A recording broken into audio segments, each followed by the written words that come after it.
every Friday night. Have a real good time. Party all night long. Full of that moonshine. Yeah. Me and my baby. Well, we are sitting here. Welcome, Charles Wilson. How you doing? To Live from the Heartland. You are a 2019 inductee into the Chicago Blues Hall of Fame. That's a blessing. I know. Is that what's been happening this weekend? That's what's happening this weekend. No, tomorrow. Tomorrow, right. Okay. Well, Charles, that was what we just were hearing was Mississippi Boy, which is not written by you, but... Or is it was written by a friend of mine, Floyd Hammerlin. Uh-huh. Yeah. Nice cut. Yeah. I wanted to hear the whole thing. It came out in 2003. Yeah, it sounded... And 3 or 4 people has recorded it. The record just won't die. Uh-huh. And in fact, on my next deal with whoever I do a deal with, I'm going to record it over. Far out, yeah. Excellent. Sorry. That was my hippie self coming out there just for a second. So I hadn't heard that in a while. Oh, yeah, well, stick around. We'll say things like groovy, fab, gear, all of that stuff. So how is it, you started singing at 7 years old. I did. Yeah, this blows me away, this little family journey history that I read about. Well, my whole family was musically inclined. My mom sang, my brother-in-law played guitar. He taught all of my older brothers how to play, and they taught the younger brothers. And of course, my uncle was the late great Little Milton, blues legend. Right. And we grew up singing in Baptist church all of our lives. We came from one of those strict families where that church was a must. I was just telling Lynn, my parents were so strict, I basically had to carry the 23rd Psalm in my back pocket. I was pretty much grown. Wow. Yes. Not a bad thing to have in your back pocket. No, it wasn't. Where was church? New Bethel, out west on Chicago. Oh, excellent. Rockwell and Madison. Okay. And I grew up in the Rockwell Garden area. All right. West side Chicago. Yeah. Totally. Western Madison. Sure. Yeah, I grew up in that area. Bethel New Life. Is that the Bethel? No. New Bethel. New Bethel. Yeah, Okay. yeah. Sorry. And we played and sang, and I tried to play guitar. My father sent me to Lion Healy School of Music on Wabash. I loved going to Lion and Healy. I used to get my sheet music I could there. read. I couldn't take the pressure, the guitar strings on my fingers. It just never would add up. Then I started playing You're drums. a little snowflake, they'd call you nowadays. Yeah, they probably would. Butterfingers, whatever. But you had a voice. I had a voice. But I would play drums, then I would try to play keyboard, but it'll come back to the voice. Mm-hmm. So my father was my late great uncle, Little Milton, oldest brother, so he would take me around to the Regal. I was telling Lynn about the story where it's that the old Regal in the 4700 blocks was South Park, where Drexel, whatever it was. Yep. I would go out on the balcony while my Uncle Milton and my father would be in the dressing room talking and look down on top of Stevie Wonder head because he was playing drums during the solo. And I'd go in the back, and Aretha Franklin and them would be back there and talking, and I just, Ruby Andrew, Marsha the Shy Light, Jimmy Ruffin, it was so many people. My father used to take me to Chess Records to see my Uncle Milton. And as I got older, I used to go to Brunswick where Carl Davis, Chuck Bernard, Otis LaVille, Marsha and the Shy Lights, Barbara Ackland, of course Jackie Wilson was there, Tyrone Davis was there, but I was kind of hanging around Willie Henderson them and Chuck Bernard and Carl Davis, which basically was the producers of all the stuff that came out of Brunswick Records on Michigan Avenue. And going to Chess Records was a good thing for me. And later, I used to go down there, Gerald Sims, Old Man Willie Dixon, Otis Clay, and just hang around those guys. So at some point you did, you went the Chitlin Circuit in Mississippi. Well, what was that about? basically what happened was, in my first year of high school, my division teacher went over in an area called the Lake Meadow area. It's like I know Lake Meadow. I know it. And it was a club, and there was an entertainment. His name was Bobby Rush.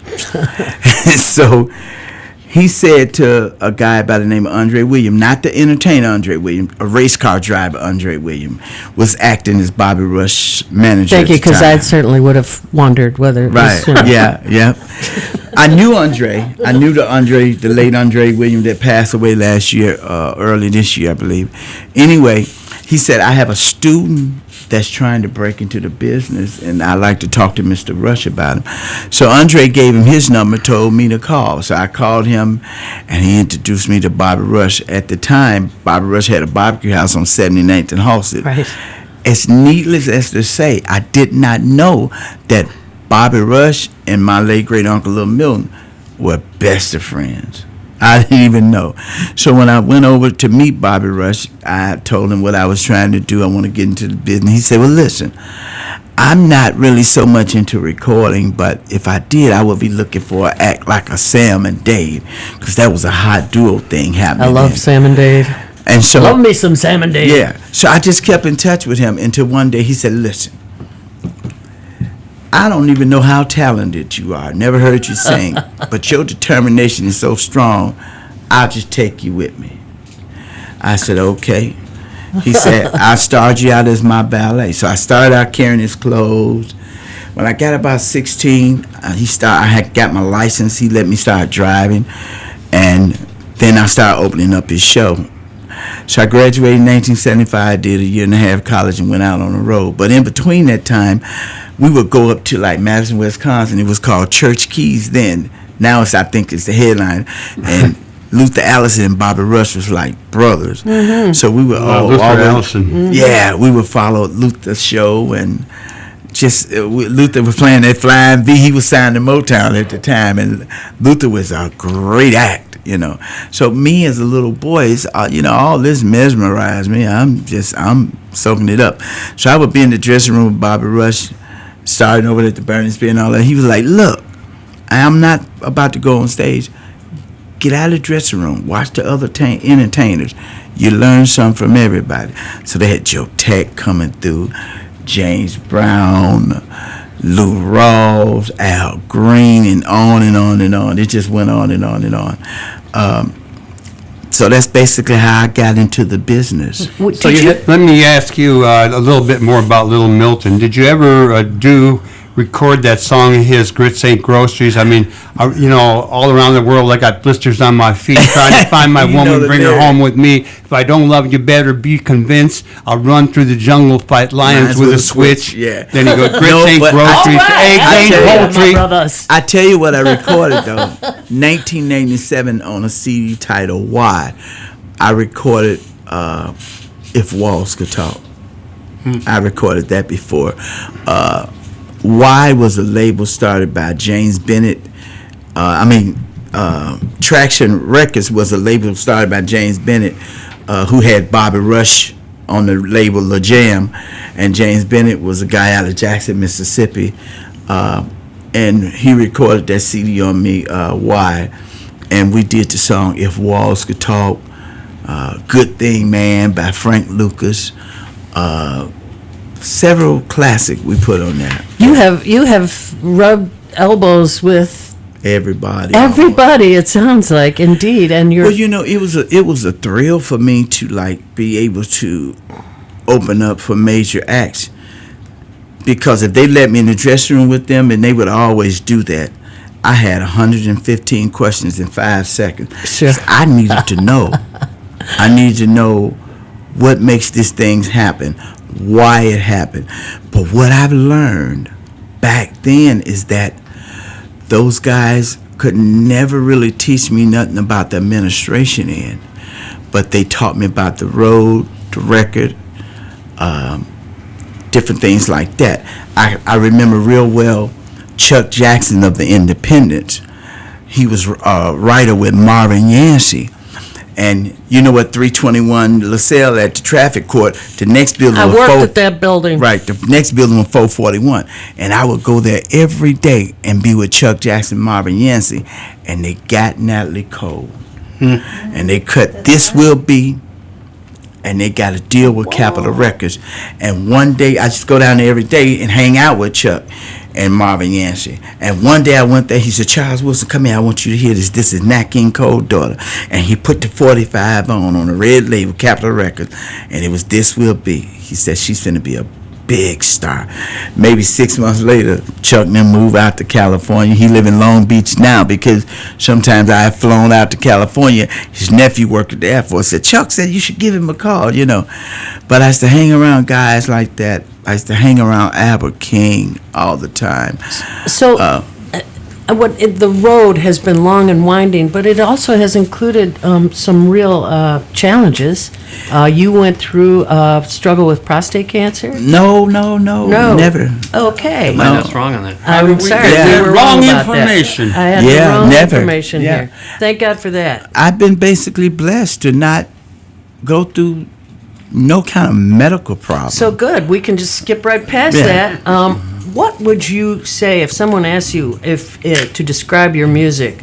Because it covers a lot of genres, from Well- soul to pop, R&B. Well, I'll say for myself as an artist, I'm a true soul singer that really knows how to sing the blues. Because coming up under your legends like my uncle Milton Bobby Bland, Tyrone Davis, Johnny Taylor, and then I used to hang on Chicago Northside, Kingston Mine in the 70s when Lefty Diz and Jimmy Dawkins was the name. Oh, yeah. Wow. Jimmy You know what I'm Dawkins. saying? Wow, yeah. And all I know could what hear, it is. they would say, "You're not a blues singer, you're a soul singer." All I could hear them doing, doom, doom, doom, doom. You know what I'm saying? And I felt all out of place. I felt out of place because I wanted to be in that setting, but my voice was young and it was thin and didn't have the growl. You didn't have enough blues yet. And then I became friends with my best friend, the late, great Junior Wells. We're talking with Charles Wilson on Live from the Heartland, 88.7 FM in Chicago. Let's hear some more of your music, Charles. Okay. Let's see what James has queued up here.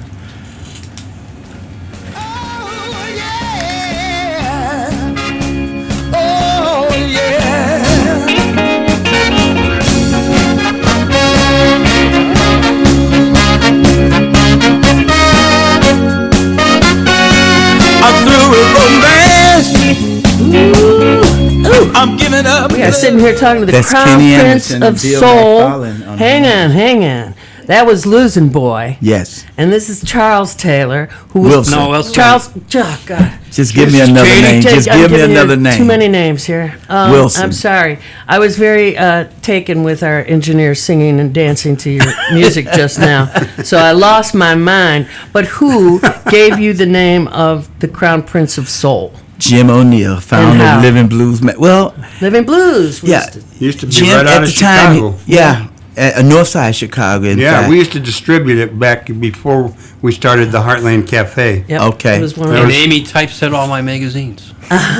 So there you have Well, it. he founded Living Blues magazine Yep. and Rooster Records, and like I said, it was really not a soul singer back there that was young in Chicago, but they were looking at the legendary soul singers, Sam and Dave, Seal Johnson, Otis Clay. Sure. And so he just said, "Charles Wilson, I'm going to give you that name, the Crown Prince of Soul."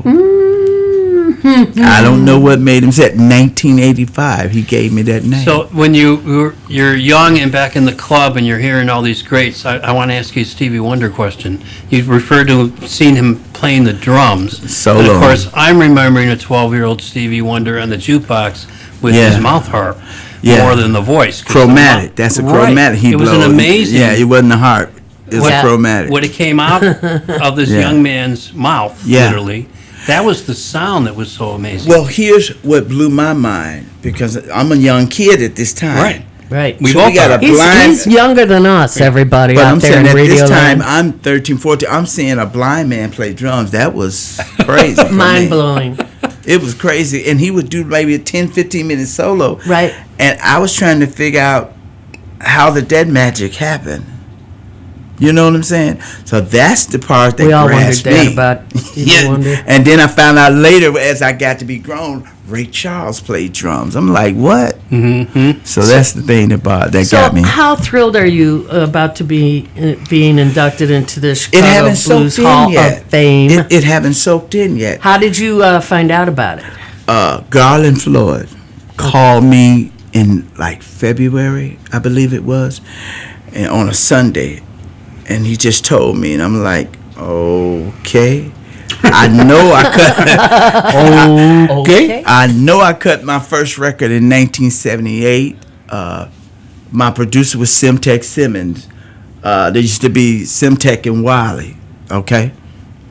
Yeah, our guys. Got to get over the hump. He says, "Gotta get over the hump." Got to get over the hump. You know. Yeah, you're right. That's Simtek Simmons. That's way back in the 70s. That's James Porter of the Hoodoo. Okay. Get Down. And so Third I Saturday. and I have 4 albums, 26, 45, and 31 CDs. Dang. And I knew I'd been here forever, but I had never thought. I never even gave it a thought about being inducted. But someone was noticing.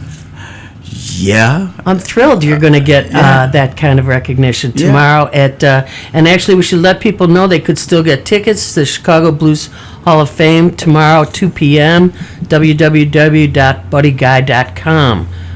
It's the 7th annual celebration and tributes featuring Yes, I am singing. Johnny Rawls, Mary Lane, Joe Barr, and more. Yeah. And you're The going late great Tyrone Davis. to, okay. He's going to be, No, he's passed away, but you're talking about a man that got 21 hits, 19 gold records. Mr. Turn Back the Hands of Time, Changed My Mind, Columbia Records, Come From Brunswick, Dakar Records, the late great Tyrone Davis. Is there any place today like the Regal where people can go and hear? There is a Regal on 79th, but Right. I don't know if people, it's not what it used to be. No. Because you had promoters like Purvis Spann bringing entertainment from all over the world. You couldn't help but seeing the posters on the street. Back then the lampposts city and all didn't that. have a problem I with saw it. old The Regal is a rental hall now. I saw Ola Tunji there. I saw Big Mama Thornton there. Yeah. I saw a couple of other. Oh, Al Hibbler. I saw. was that, That Jeff? was like about 63 or 4, 65. You know, way I back. think the new Regal on 79th Street is a rental hall now. Yeah, it's a rental, right? Yep. The rental hall is the Regal. I was there for a Chewy Garcia thing. Well, back then it was the promoters just bringing stuff to town. Garland Floyd could tell you more about the other promoters that might have been here. I knew Purvis Spann, and it was back then. You had Purvis people Spann, like blues Lucky man. Cordell on the radio, and different people, Richard McGee. I hope somebody else besides us is getting this, because this little segment that we just did, you've named more people and more history of Chicago music. I mean, I hope somebody else is getting your audio history. What about Symphony Sid McCoy? Oh God, yes, yeah. See, I remember being in the studio with him in the early 60s. Okay, we're gonna leave you two alone. Garland Floyd was with like Purvis Spann, my Uncle Milton, Tyrone Davis, and Johnny all of those big Bobby Bland, Seal Johnson, Otis Clay, and he could tell you a little bit more in depth. E. Rodney Jones was the man across the country from Chicago that get records played all over the world. Charles Wilson, I got to ask you, No. who is taking care of the 7-year-olds like you today, who want to be what you are now? I don't know. Okay, well maybe you could. I wouldn't know where to start. All right. I wouldn't know where to start, and here's why. Did you know Karen Phil Coran? No. No? I Okay. don't think so. Never mind. The reason I say I wouldn't know where to start because parents these days, it's you know, I used to go in nightclubs and they would let me in and sing, and the owner sometime would come and say, "Get him out of here, boy! You gonna get me closed down." All right. they Well, would it let me was kind sing. of a trick question then. Yeah. As we close, we Okay. are going to play Dr. Doctor, which was on Delmark Records, written by Bob Jones. And Thanks for what tuning in. a treat, Charles Wilson. Have a wonderful time at your induction into the Chicago Blues Hall of Fame. And Thank while you we much. listen to this, we're going to invite you all to Do good in the world. The tune world in- needs. tune in Oh, next sorry. week